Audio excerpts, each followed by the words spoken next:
There are many challenges for advisors when looking at platforms. I've spent the last 30 years, I guess, running advice firms, dealer groups and platform solutions.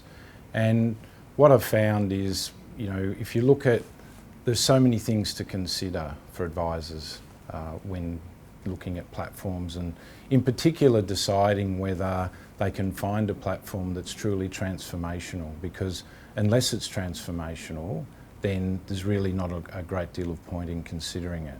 Advisors have had to navigate a lot of changes recently. In particular, we've seen a movement of their businesses to fee for service, but also having to make sure that the quality of service they're providing is valued, not only valued by the client, but is also seen as being cost effective for the client as well. So when weighing up a platform, there's a number of considerations as to, can we deliver great quality engagement with our clients? Can we provide ongoing efficiencies from the platform to the client, particularly in the form of price efficiencies? In other words, is the platform, as it's growing and growing at scale, passing through the benefits of that scale through to their investors? And also, is there advice efficiencies that are being generated for each advisor's business? Been a lot of focus in the advice world around fees for no service.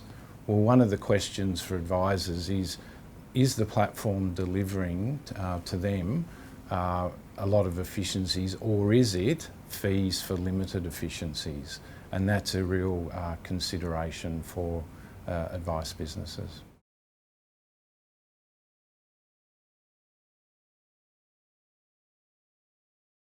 There's been a substantial amount of change. If you look at the early evolution of platforms, the first iteration were master trusts, which really started to deliver consolidated reporting for investors and advisors and consolidated execution for investments. That transformed into wrap platforms, which delivered reporting across both superannuation and investment. Also, so a consolidated picture, but also introduced broader investment choice in equities and managed options.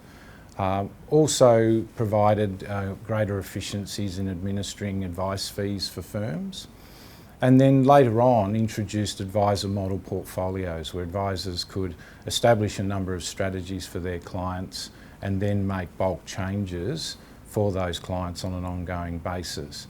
The original idea of that was to introduce efficiencies, but unfortunately, in the end, it pushed out a lot of work to advice firms, because they had to, in making those changes, had to continually go back for client consents to their investors.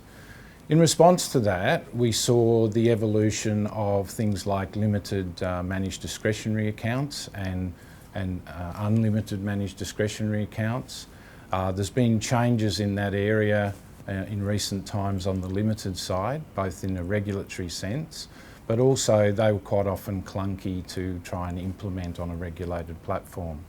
For other MDAs, it's really been about, which were often set up for high net worth clients, it's been about, can I find scalable technology to underpin the service that I'm actually providing? Because MDAs, once you build up a certain level of clients, it can become difficult to administer. The other response was I guess the emergence of separately managed accounts, like Praemium was one of the early providers with other small providers, which enabled advisors to outsource portfolio management, provide greater transparency to investors and great efficiencies to practices. And we've seen SMAs grow very strongly in recent times. I guess lastly, we then saw wrap platforms what I call tacking on SMAs to the platform, where one of the challenges for them has been that the technology required to run SMAs, which have large volumes of transactions, have automatic rebalancing, sophisticated rebalancing needs on the portfolios. it's very different technology to wrap platforms, which are largely administration services. So we've seen some platforms struggle, some platforms do okay with that approach, but it's been quite variable, making it difficult for advisors to work out what they should do.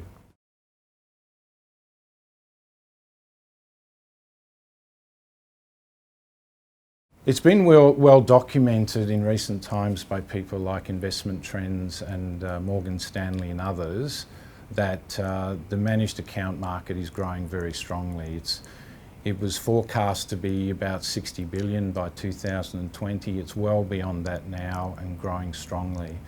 I think a lot of that's got to do with the fact that it is one of the few solutions that is really transformational for both clients and advisors. So if you look at it for investors, a lot more transparency for them, professional management of the portfolios, a greater look through to the underlying holdings of investments that they have. There's a number of benefits for them. On the advice practice side, it provides a lot of efficiencies because you're outsourcing both administration, investment management and other elements of the overall process. So when you look at that all brought together, it's not surprising that managed accounts are seen as a real growth part of the market and will continue to be so.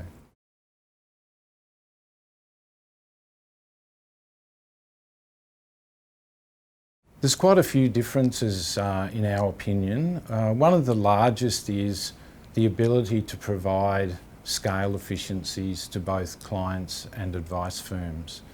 If you look at the cost of various aspects of wrap platforms, particularly in the area of equities, often it's quite expensive in terms of minimum fees on equity trades.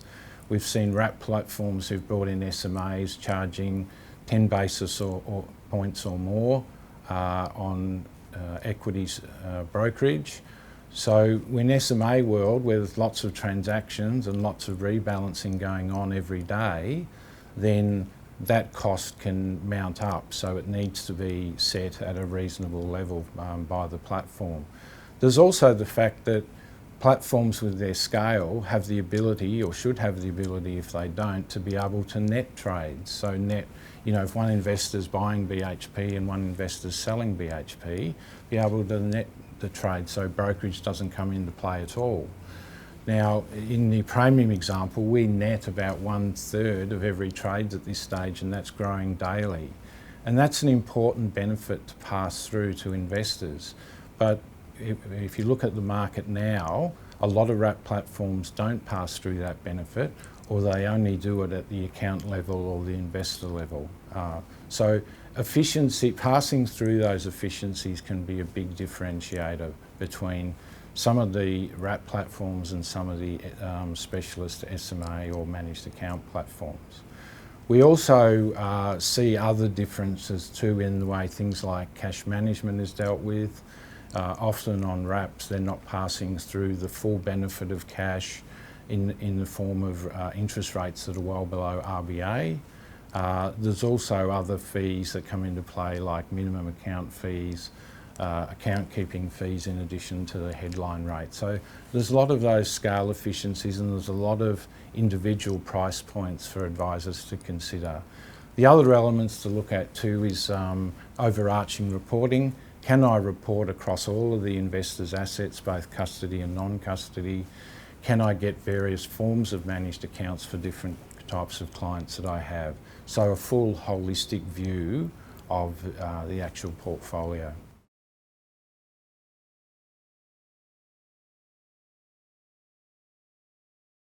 Praemium was very much the pioneer of managed accounts in Australia. It's the largest provider of separately managed accounts in the market. It's also the largest provider of non-custodial managed accounts, with about 140 billion on the platform that we report and do investment tax reporting and corporate actions on. So we've been around for quite a while in this space, and we know, I guess, what our clients are looking for in that regard.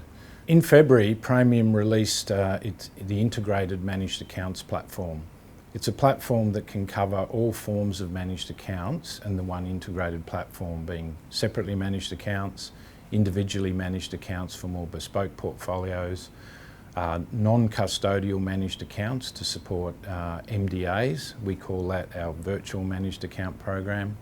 And also, I guess the ultimate that brings all of that together in unified managed accounts that gives you the view of the client assets across both custody and non-custody, which is particularly relevant for people with self-managed super funds and other examples like that. We, in addition to releasing that, we're also very close to releasing some further changes that will also support the direction of that particular approach, and also deliver a lot of the additional efficiencies I was talking about and passing through scale benefits through to clients.